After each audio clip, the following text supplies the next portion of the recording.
All right, and a good Sunday to you. Welcome to another episode of JD's Deep Cut Sunday Tracks. Again, where we're going to unearth and discover some obscure bands, obscure songs, bands that were kind of like a flash in the pan. Maybe it was a big band, couple albums, then disappeared. On today's episode, we're actually going to talk about a band that only made one album. Okay, late '60s band, psychedelic rock. I think the epitome of psychedelic. These guys were really into their groove with the psychedelic movement. Caliup, okay, Caliup out of the Pacific Northwest, from in and around Seattle area, I believe. You know. Danny O'Keefe, one of the main songwriters, was from that area. I think he was from Spokane, which is about 200 miles out.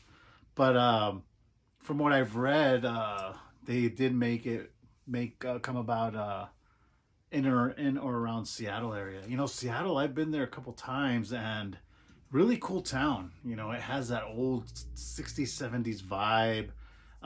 You got northern Seattle where it's a little bit older area. You can tell back, buildings, architecture still like 60s. Easy Street Records is up there. A little shout out to them. Really cool little shop on the corner. That's in North Seattle, across the bridge there. Check it out if you get a chance. Check them out. They have a pretty good selection there. Really cool little bars in that area. Again, it kind of takes you back.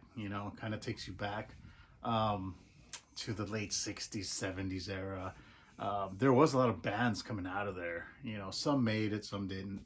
But Caliup was a band of, like I said, it made one album. Great band, great sound. Like I said, psychedelic sound. Steamed was the album they made. I believe it came out around 68, 69. Not a lot of information on this band. But I ran across this album and checked out the cover, looked them up. I couldn't find anything. Delved in, dug a little deeper. Finally, some stuff came up.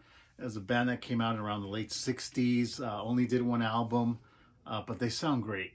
Okay, they sound great. This album has 4 cover songs. I'm not a big fan of when a band does a cover song, but there are exceptions. Okay, they did a cover of California Dreamin'. Really, really cool. They made it theirs. They have a couple of songs that are kind of on the rocky poppy side, but most of their stuff, long intros, that psychedelic sound, a lot of organ, keyboard stuff, effects with the vocals. But California Dreamin', they did really good on that one. I really like that because they made it theirs. When the album starts off with a couple of originals, like I mentioned, Danny O'Keefe was like one of the main writers, and then you got the other guy that's I can't remember his name. I got the names here.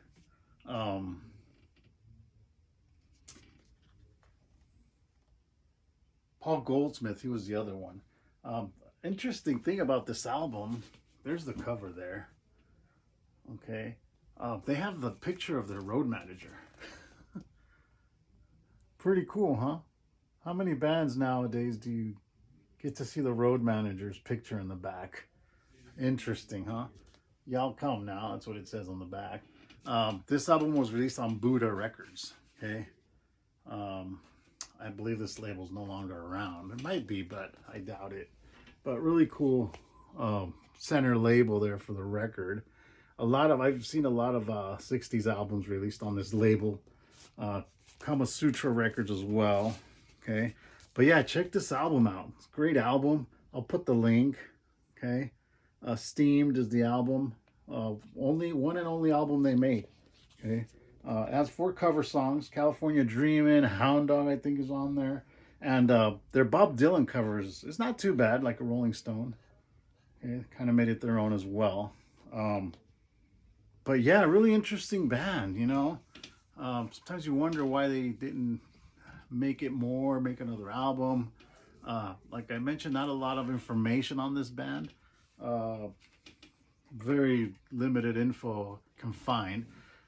I did read that Danny O'Keefe went on to do a solo career, and he had a kind of popular song, I guess, on the radio. Um, but yeah, check them out. You know, I'll put the link to the song. Um, I found it in a couple areas, but another great psychedelic late 60s rock. A little bit of a couple songs that are kind of poppy. But going on with the theme, I mean, I really love the obscure psychedelic bands. You know, I'm talking about the Doors. I'm not talking about, you know, your top charting stuff. But there's so many bands out there that didn't get their due, or were probably getting eaten up by all the mainstream stuff at the time. Not that that's bad. I'm not, you know, I'm not pressing on them, but you know, try to discover some of those obscure bands that not a lot of people heard about. I do come across a lot of people that know about the bands. They're like, how'd you know about that band? Well, you know, you got to do your research. Just do your research. Go to the $1, $2 bins, and you'll come across this stuff. You know, come across this stuff, and they're little treasures you find. You know, one of a kind type of stuff here. Okay, you know, I can't go out to Walmart and get the repress 180 gram vinyl. This is a thick record, and this is a first pressing. Okay. All right, so glad you're all doing good. Hope you're having a good Sunday, and I'll see you on the next one. All right, and keep on listening to the vinyl.